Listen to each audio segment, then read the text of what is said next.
Bonjour et bienvenue pour ces nouvelles news de la Parashat de la semaine, Parashat Vayikra, avec un petit parfum d'Asie pour Torah Box.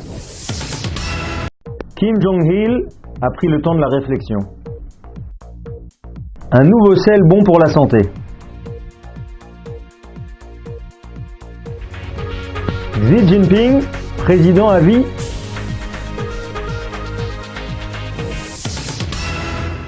Alors c'est le grand retentissement sur la scène internationale et une très très grande victoire diplomatique pour Donald Trump, d'accord, qui, on commence à s'habituer depuis un an, qui a une diplomatie extrêmement pragmatique. On est les plus forts, on est les plus riches, d'accord. Soit le reste de nos alliés suivent notre position dans des sanctions économiques avec un maximum de pression, d'accord, économique, diplomatique, géopolitique, etc., pour faire craquer les gens et les amener à la table des négociations. Alors, c'est son système commercial, d'accord. Là, on vient de voir qu'il est en train de lancer une guerre sur l'acier, une guerre douanière, d'accord. Mais en fait, le système de Trump, c'est très simple. Les intérêts des États-Unis doivent être primordiaux, avec toujours la casquette de l'Amérique, étendard de la liberté dans le monde, d'accord, donc contre la propagation du nucléaire, etc., contre l'Iran, contre les États voyous, d'accord, contre la Corée du Nord, et un retournement incroyable cette semaine, puisqu'on se rappelle, depuis 6 mois, 8 mois, une accélération de la nucléarisation en Corée du Nord, avec le jeune, nouveau chef d'État coréen qui a pris la place de son père il y a 2-3 ans, et qui maintenant veut absolument sur la scène internationale montrer sa vaillance et montrer que finalement il ira jusqu'au bout, eh bien il a développé un système nucléaire, ou en tout cas supposé nucléaire. Eh bien il y a eu des échanges très très violents, notamment à l'ONU, avec Donald Trump qui a qualifié le président nord-coréen de Rocketman, d'accord, et derrière la Corée, à travers l'organe d'État, a qualifié Donald Trump de fou, etc., etc. Ça a duré comme ça quelques mois, d'essais nucléaires, d'essais balistiques en essais nucléaires, et finalement, Donald Trump qui a lancé des sanctions extrêmement fortes. Les Jeux Olympiques d'hiver en Sud-Corée, qui ont permis un réchauffement, puisqu'on était monté à des niveaux de tension incroyables, hein, avec toutes les systèmes antimissiles qui étaient déployés en Corée du Sud pour protéger la péninsule, eh bien, une détente. Et là, incroyable cette semaine, le Nord-Coréen qui dit qu'il est prêt à dénucléariser la région et à rencontrer Donald Trump. Et Donald Trump, une fois n'est pas coutume, d'aller de son petit tweet et dire que ça va être formidable. On est content que Kim Jong-il ait compris la mesure de notre posture diplomatique. La Chine aussi est contente. Et voilà. Alors, quel lien avec notre parashat Vayikra? Vayikra, c'est les sacrifices. C'est l'idée qu'un homme doit pouvoir aller jusqu'au bout, d'accord, dans sa quête d'Hachem.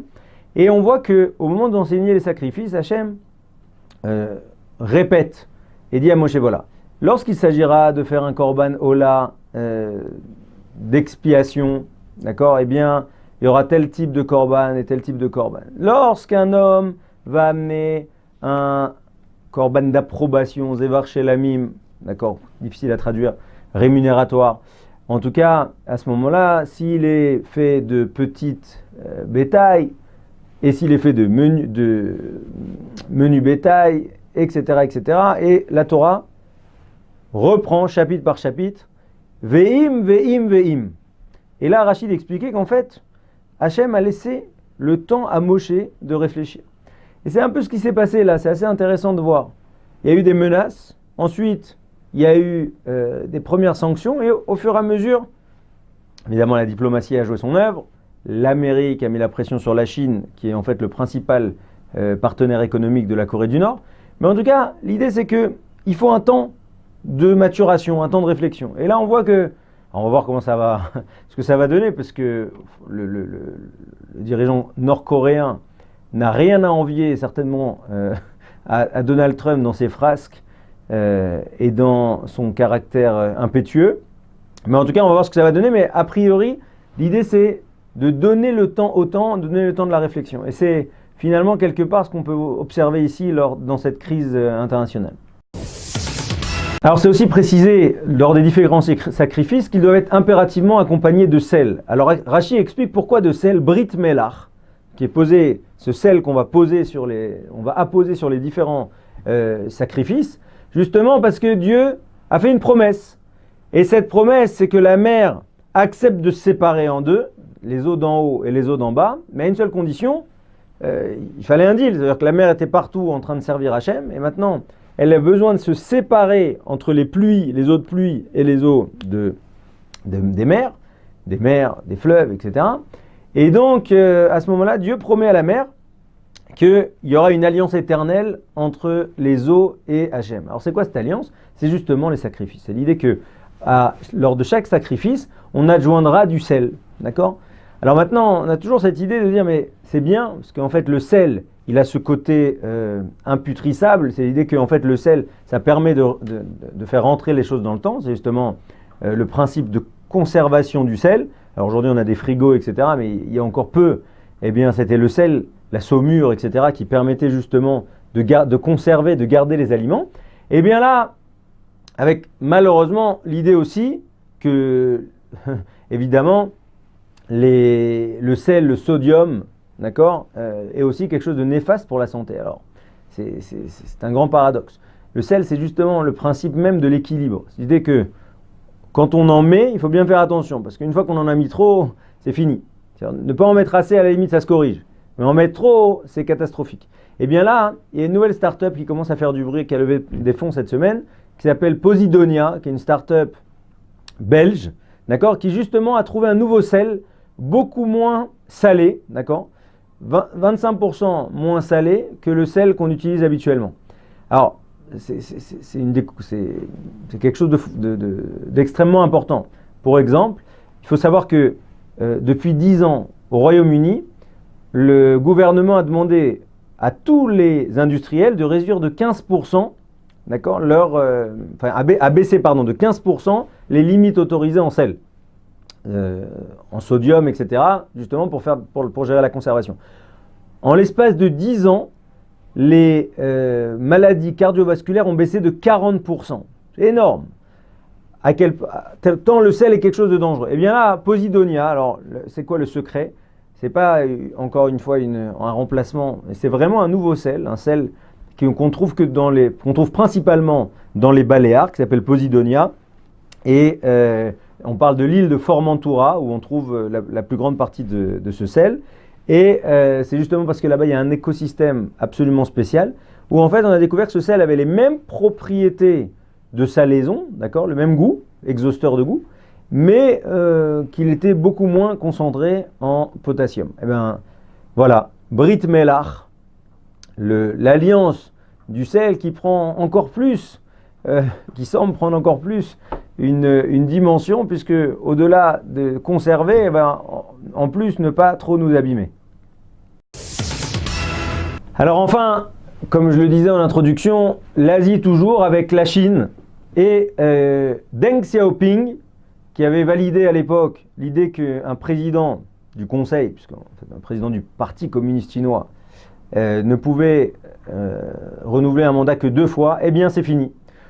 Cette semaine, un vote au sein du parti, un vote tout ce qu'il y a de plus communiste, 2958 voix pour, 2 voix contre, 3 abstentions pour lever la limite du nombre de mandats. Ça veut dire que finalement, Xi Jinping, le nouveau héros, d'accord, AULT, de la nouvelle nation chinoise, eh bien, Xi Jinping a réussi à faire passer cette nouvelle loi. C'est-à-dire qu'à 64 ans, son mandat devait s'arrêter maintenant en 2023, dans 5 ans, puisqu'il vient d'être réélu, eh bien, il pourra le prolonger, et tout le monde le voit comme le nouveau président à vie.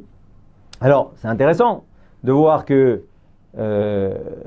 Erdogan a procédé à la même chose en Turquie, que Poutine a joué de la même astuce en Russie pour pouvoir se représenter, alors d'abord à travers un vice-président, et puis finalement il a réussi à faire changer la loi. Mais en tout cas, l'idée qu'une fois au pouvoir, les gens ont du mal à le lâcher. Évidemment, on ne rappellera pas les dictaturas compradores d'Amérique du Sud, ou bien Mobutu en Afrique, mais en tout cas, l'idée que les gens ont vraiment du mal à lâcher le pouvoir, eh bien, c'est précisément ce que dit le Gaon de Vilna. Il y a marqué dans la paracha, on ramène tous les gens qui peuvent fauter par inadvertance, et on explique qu'à chaque fois, il doit ramener un certain type de sacrifice.